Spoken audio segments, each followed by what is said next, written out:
A Igreja Adventista Central de Sorocaba, em São Paulo, conta com uma iniciativa para auxiliar as pessoas em situação de rua da região. Por meio de uma clínica de reabilitação apoiada pela igreja, diversas vidas foram transformadas. Você vai conhecer detalhes agora dessa iniciativa no Missão 360.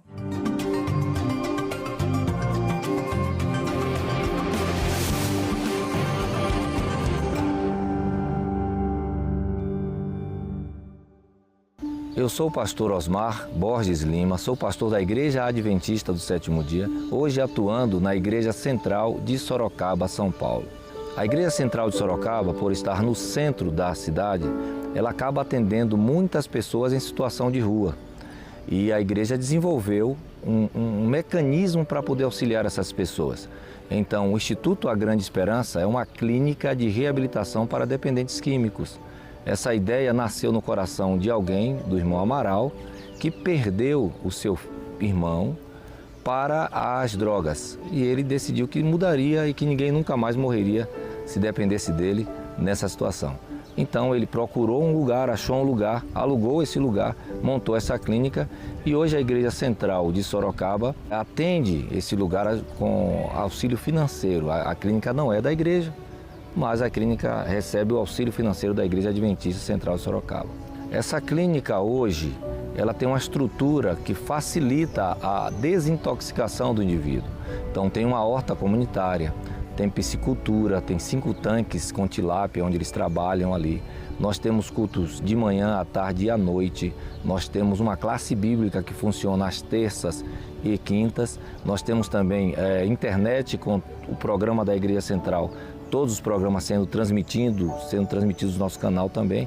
Então há vários tipos de auxílio, nós temos psicólogo, nós temos psiquiatra, nós temos enfermeiros atuando lá e uma equipe de manutenção para aquele grupo de internos que ali permanece durante 6 meses. Hoje nós estamos com um contingente de 26 pessoas sendo atendidas na clínica, mas cerca de 1.000 pessoas já passaram ao longo desses 10 anos que a clínica tem funcionado. Nós temos histórias de pessoas, por exemplo, eu tenho o caso do Renato, que passou numa rua em Sorocaba e bateu justamente na casa de uma irmã adventista, que lhe cedeu um prato de comida. E ele, em situação de rua, ele pegou aquele prato tão bem feito e isso tocou no coração dele, ele foi para a igreja, pediu para ir para a clínica e no dia do batismo, lá estava ele e a irmã Gesa sendo abraçados porque ele foi salvo por um prato de comida. Então essa é uma das histórias que a gente pode contar de pessoas que foram transformadas. Renato hoje tem uma nova vida. Hoje estamos aqui no E-Mission, que é um evento voltado para as missões urbanas da União Central Brasileira. E temos um testemunho muito interessante para contar aqui hoje. É o do Carlos Eduardo. Ele nasceu numa igreja no lar evangélico e ele foi criado nesse lar evangélico, nesse contexto, mas começou a trabalhar à noite em pizzarias e etc.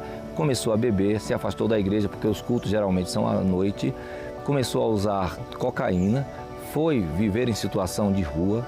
Durante muito tempo viveu debaixo de uma ponte e um dia ele passando pela Igreja Central de Sorocaba, ele num sábado de manhã foi à igreja, eu estava ministrando o culto nesse dia, fiz o apelo, ele e seu colega foram à frente, tomaram uma decisão e o irmão Amaral estava na igreja porque ele é chefe dos diáconos e o Amaral os conduziu para a igreja. Eles almoçaram na igreja, à noite eles jantaram na igreja e foi conduzido para a clínica. Lá na clínica ele teve um reencontro com Cristo e hoje ele está entregando sua vida e está nascendo de novo para a glória de Deus. É mais um resultado da clínica de reabilitação. Em nome do Pai, do Filho e do Espírito Santo. Amém. Quando nós pensamos em ajudar essas pessoas, a gente sempre pensa que o dinheiro talvez seja o mais importante. Não é o dinheiro, não é a comida o que eles precisam. Eles muitas vezes querem ser notados. A maioria dessas pessoas, os que têm condição financeira e estão vivendo em situação de rua, eles estão chateados com alguma coisa, magoados com alguma coisa, algum problema familiar. Eles apenas querem ser reconhecidos, querem ser aceitos, amados, tocados, abraçados. Então há um trabalho muito mais simples do que a gente pensa que precisa ser feito. Se a igreja não somente estiver aberta, mas abrir os braços, receber bem, sem discriminar essas pessoas, nós vamos dar uma chance para que essas pessoas recomecem. Então, o meu apelo é para que a gente ame mais. Se a gente seguir o que Cristo disse que era para nós fazermos, ou seja, ter simpatia para com as pessoas, se envolver com elas, atender às suas necessidades, depois nós vamos fazer o apelo e elas vão seguir.